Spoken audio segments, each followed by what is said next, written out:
unveiling the mystery of a tiny yet powerful entity, the cell, the fundamental building block of life, swirling amidst us in countless forms, human to plant to animal cells, each with its own kind of story.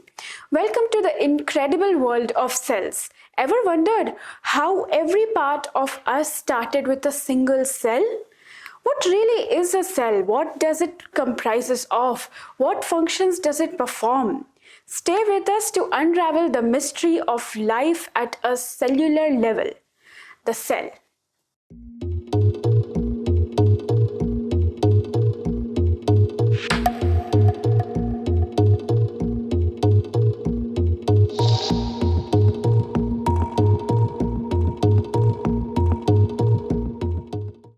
So friends, आज हम start करेंगे the chapter cell, fundamental unit of life, class 9th। तो मेरे पास यहाँ PPT भी है, आप screen में देख सकते हैं। पर उससे पहले मैं आपको एक छोटा सा वीडियो यहाँ दिखाना चाहती हूँ।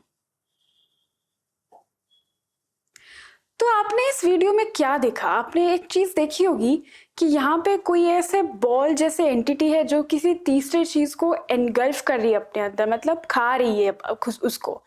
तो आपको क्या लगता है ये क्या होगा?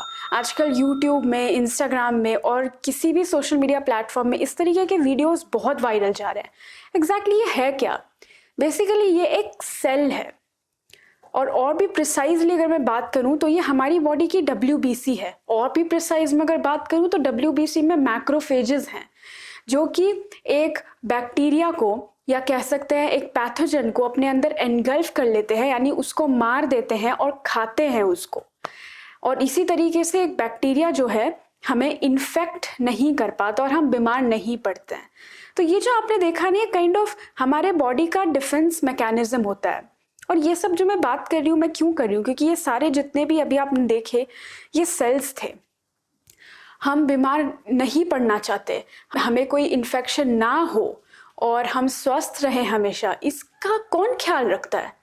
हमें जैसे बोलते हैं कि हेल्दी खाना चाहिए, अच्छे से रहना चाहिए, एक्सरसाइज करनी चाहिए, गेम्स खेलने चाहिए और बहुत सारी चीज़ें। क्यों बोलते हैं ना? ताकि हम बीमार ना पड़े। तो कौन ध्यान रखता है इन सब चीज़ों का? सेल्स। इम्यून सिस्टम, इम्यूनिटी किससे बनती है? ये सेल्स से। तो इसीलिए कहीं ना कहीं आप देखोगे तो इतनी बेसिक चीज जो है वो सारी हमारी सेल्स परफॉर्म करती है, और हम सारे सेल्स से बनते हैं। तो इसीलिए सेल्स जो है ये बहुत ज्यादा इंपॉर्टेंट है। अभी अगर इसको आप दूसरे तरीके से देखना चाहो तो ये आप ऐसे भी इसको सेल्स को इमेजिन कर सकते हैं, जैसे कि कंस्ट्रक्शन वर्क कभी होता है, आपने कभी देखा होगा कंस्ट्रक्शन वर्क आजकल हर जगह चल रहा है। तो आप देखोगे कि जैसे जो वर्कर्स हैं वो एक एक ईंट लगाते हैं, यानी कि ब्रिक्स लगाते हैं, फिर सीमेंट लगाते हैं, वापस ब्रिक्स लगाते हैं। और हम जो घर में रह रहे हैं वो इन ब्रिक्स से बनी होती है। पर क्या हमें देखने में ब्रिक्स दिखती है? नहीं दिखती, पर वो होती है ना, उन्हीं से हमारा पूरा घर बना है। तो कहीं ना कहीं ये सेल के तरह इसको हम मेटाफोरिकली कह सकते हैं कि this is like a cell, bricks. उसी तरीके से और भी एग्जाम्पल्स हैं हमारे पास। उसी तरीके से छोटे छोटे जो हमारे एलिमेंट्स होते हैं बॉडी में, उसको हम सेल कहते हैं। मैं आगे और बताऊंगी आपको।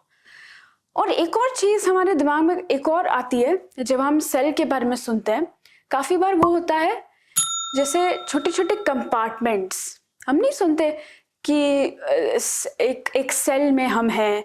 इसका मतलब होता क्या है? स्मॉल रूम्स, छोटे छोटे कंपार्टमेंट्स, इसका भी मतलब सेल होता है। तो क्या एग्जैक्टली रिलेशन है छोटे कंपार्टमेंट्स का, छोटे रूम्स का, ब्रिक्स का, एंड पता नहीं हमारे WBCs का और सेल का? तो इन सब को हम इस चैप्टर में देखेंगे।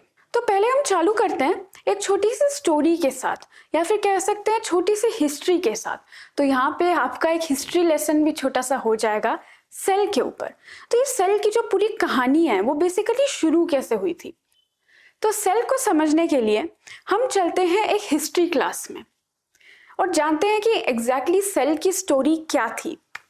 तो इसके लिए हमें जाना पड़ेगा 1665 ईयर में। तो 1665 का दौर चल रहा था जब इंसानों ने बहुत ज़्यादा डिस्कवरी की नहीं थी, छोटी छोटी चीज़ों के बारे में हमें ज़्यादा जानकारी नहीं थी। ऐसे ही कुछ साइंटिस्ट थे, रॉबर्ट हुक, ये एक इंग्लिश साइंटिस्ट थे। तो 1665 में हुआ क्या कि उन्होंने अपना एक माइक्रोस्कोप बनाया था और उस माइक्रोस्कोप से रॉबर्ट हुक ने एक थिन स्लाइस ऑफ कॉर्क को ऑब्जर्व किया। तो उन्होंने रॉबर्ट हुक ने इस थिन स्लाइस ऑफ कॉर्क को लिया और उसको ऑब्जर्व करना चालू किया अपने खुद ही के बनाए हुए माइक्रोस्कोप में। तो उन्होंने क्या देखा, उन्होंने देखा कि कॉर्क को जब हम माइक्रोस्कोप में देखते हैं तो वो एक हनी कोम जैसे स्ट्रक्चर्स में दिखता है।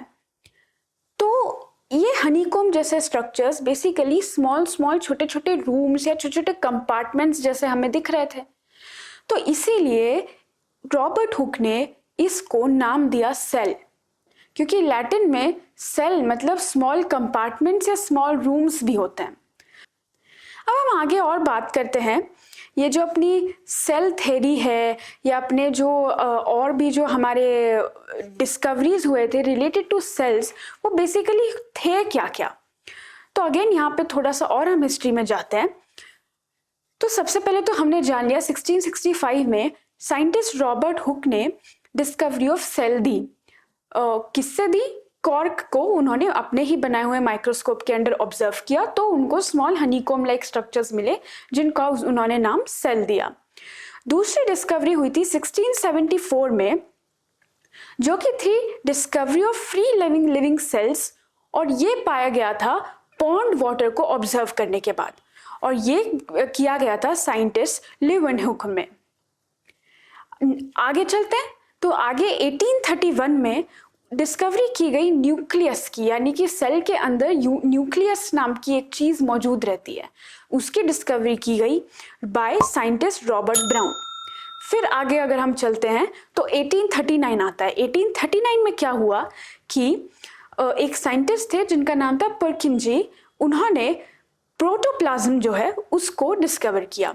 ये भी अगेन सेल के अंदर ही मौजूद रहता है। और हम आगे जाते हैं तो आ जाता है हमारा ईयर 1838 एंड 1839। इन दो सालों में प्रपोजल ऑफ सेल थ्योरी दी गई बाय टू साइंटिस्ट, वन श्वान एंड श्लेडन। इन दोनों ने सेल थ्योरी को का प्रपोजल दिया गया।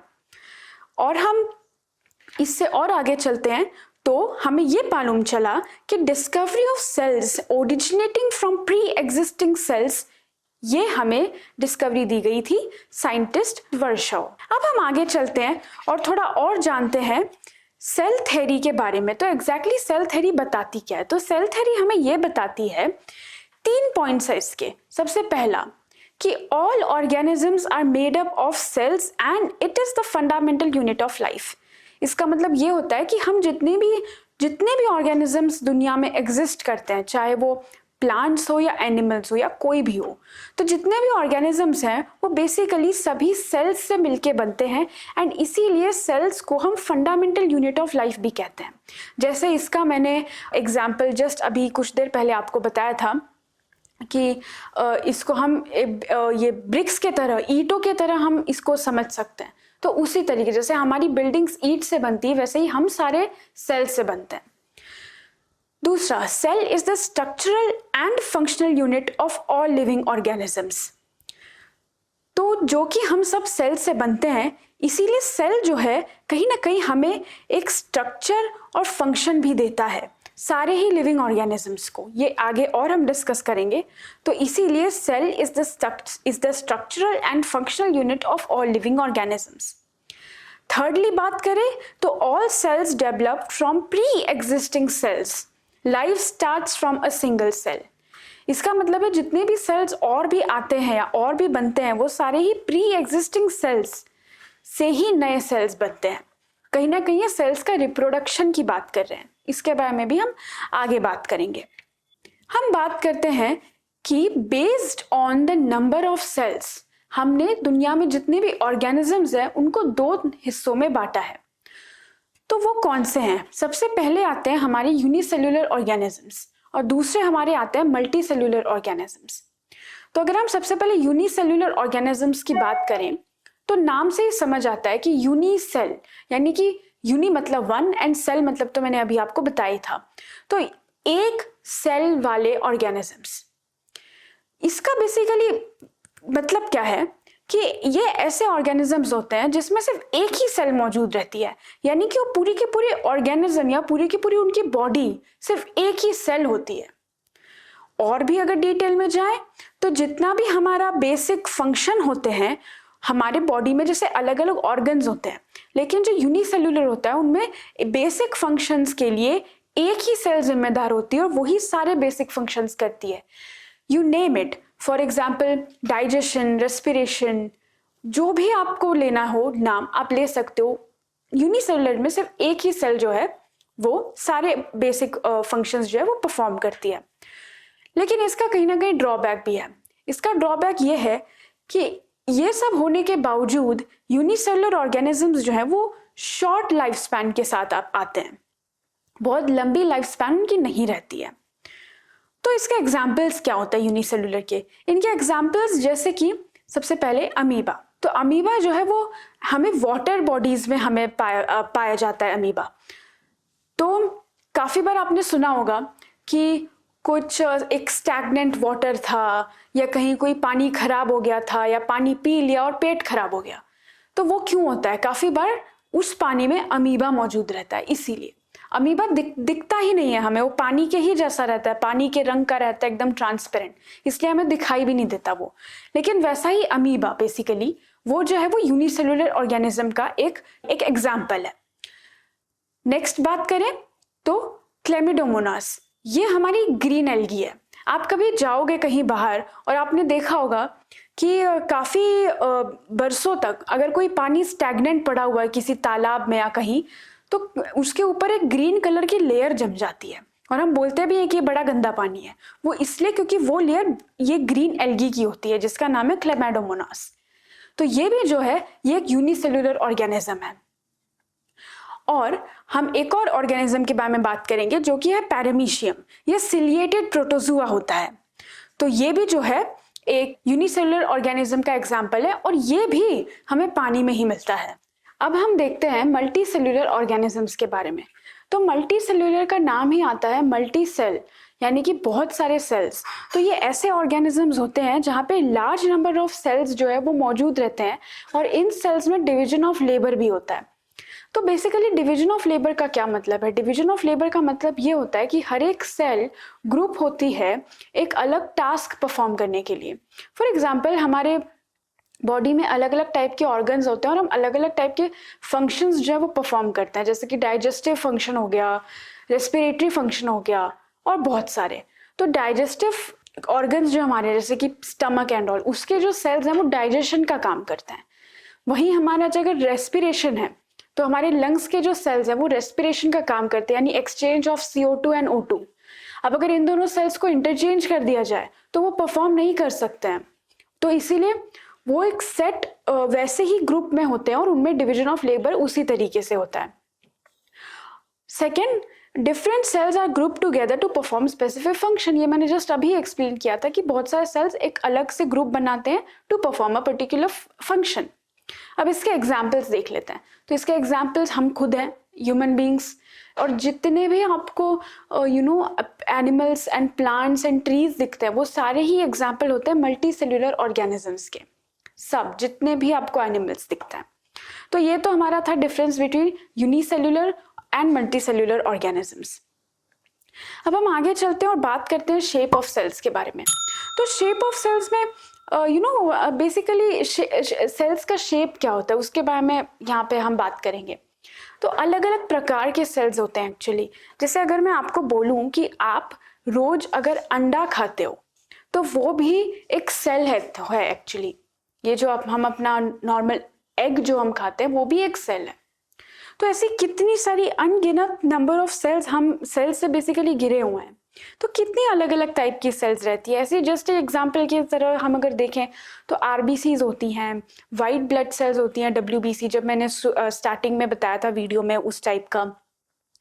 फिर अपनी नर्व सेल्स होती हैं। अच्छा, अपने जो प्लांट्स है उसके लीफ में गार्ड सेल्स होती हैं, स्टोमेटा में ओवम होता है। तो ऐसे अलग अलग तरीकों की सेल्स होती हैं। पर अब हम बात करेंगे कुछ 3 यूनिक सेल्स के बारे में जो कि पूरे वर्ल्ड में मौजूद होती है। तो अगर आपसे कोई पूछेगा कि वर्ल्ड की स्मॉलेस्ट सेल कौन सी होती है, तो वो होती है सबसे पहले तो बैक्टीरिया की। बैक्टीरियाज ओवरऑल जितने भी बैक्टीरियाज हैं तो वो बहुत स्मॉल रहते हैं। दूसरा ह्यूमन आरबीसीज, वो भी बहुत स्मॉल रहती है, तो ये हमारे स्मॉलेस्ट सेल्स में से एक है। दूसरा, अगर लॉन्गेस्ट सेल की बात करें तो लॉन्गेस्ट सेल मतलब सबसे लंबाई में सबसे बड़ा सेल कौन सी, जो सबसे लंबी है, तो वो है हमारी नर्व सेल, जो कि सीएनएस सेंट्रल नर्वस सिस्टम में मौजूद होती है। और अगर लार्जेस्ट सेल की बात की, जो सबसे बड़ी सेल है, तो आपको जान के हैरानी होगी कि वो भी एक एग ही है। पर जैसे हम हेन्स एग लेते हैं, वैसे ही वो ऑस्ट्रिच का एग है, जो सबसे लार्जेस्ट सेल होती है दुनिया की। अब अगर आपको सेल को देखना है तो उसके लिए हमारी सीबीएसई में एक छोटा सा एक्सपेरिमेंट है जिसको हम temporary mounts of onion leaf peel का एक्सपेरिमेंट बोलते हैं।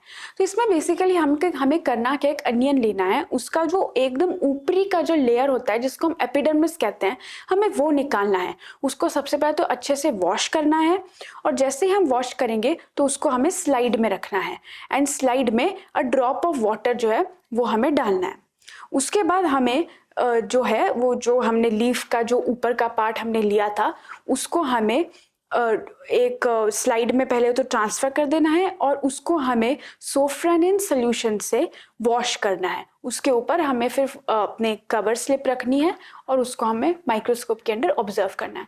तो जब हम देखेंगे तो माइक्रोस्कोप के अंदर हमें कुछ इस तरीके से, जैसे आप स्क्रीन में प्रेजेंटेशन में देख सकते हैं, कुछ उस तरीके से हमें सेल्स देखने को मिलेंगी। तो ये सेल्स होती है, ये जो आप यहाँ पे डॉट्स देख रहे हैं वो बेसिकली न्यूक्लियस है, और जो बाहर का पोर्शन है वो पूरा सेल है with its cytoplasm, protoplasm and everything.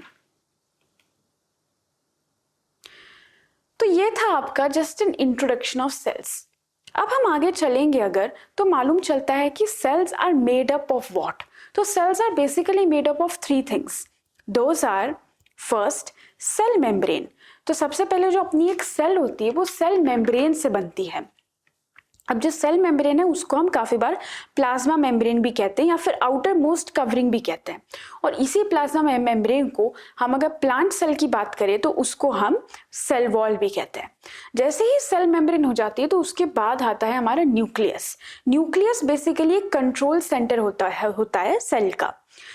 उसके आगे हम बात करते हैं साइटोप्लाज्म। अब जो साइटोप्लाज्म होता है ये एक मैट्रिक्स होता है, सेमी फ्लूइड बेस रहता है ये, और जितने भी हमारे सेल ऑर्गेनल्स हैं वो बेसिकली हमारे साइटोप्लाज्म में मौजूद रहता है। तो सेल जो है वो इन 3 चीजों से मिलके बनती है, cell membrane, nucleus and cytoplasm. अब जब मैं यहाँ पे सेल ऑर्गेनल्स की बात करी हूँ, बेसिकली होते हैं सेल के ऑर्गन्स। तो सेल के ऑर्गन्स जो मौजूद होते हैं वो होते हैं साइटोप्लाज्म में। और याद रखना, सेल के ऑर्गन्स को सेल ऑर्गन्स नहीं कहते, सेल ऑर्गेनल्स कहते हैं। तो हम अब आगे देखेंगे एक एक इन जो तीनों हमारे पॉइंट्स थे उसको हम और डिटेल में देखेंगे कि सेल मेम्ब्रेन बेसिकली क्या होती है, न्यूक्लियस क्या होता है, साइटोप्लाज्म क्या होता है। पर उससे पहले हम एक्चुअली कुछ क्वेश्चंस डिस्कस कर लेते हैं। अब जो हमारे अभी का जो हमने जितना भी पढ़ा है उसमें जितने आते हैं क्वेश्चंस इंपॉर्टेंट वो डिस्कस कर लेते हैं। तो वो है, मैं आपको क्वेश्चंस बोलती जाऊंगी और आप जो है मन में इसका आंसर बताते जाना। तो सबसे पहला क्वेश्चन जो इतने से पार्ट में आता है वो होता है, who discovered cells and how. तो इसका आंसर आएगा कि सेल्स जो है वो रॉबर्ट हुक ने डिस्कवर किया था 1665 में। उन्होंने स्लाइस ऑफ कॉर्क जो है वो अपने ही बनाए हुए माइक्रोस्कोप में ऑब्जर्व किया और उनको बहुत टाइनी हॉलो स्पेसेस दिखे वहां पे, हनीकॉम्ब स्ट्रक्चर जैसे, और उन्होंने इसी को कॉइन नाम जो है वो सेल दिया। तो जो नेम ही coined was cell. Second question आता है, why is the cell called the structural and functional unit of life.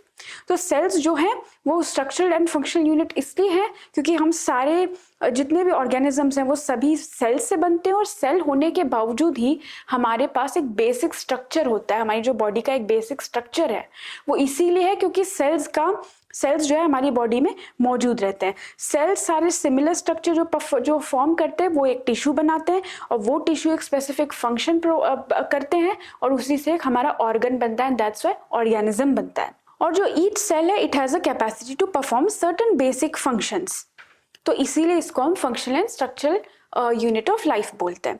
Third question आता है what is division of labour in multicellular animals. तो यहाँ पे मैंने जस्ट आपको वीडियो में भी एक्सप्लेन किया था कि डिवीजन ऑफ लेबर क्या होता है।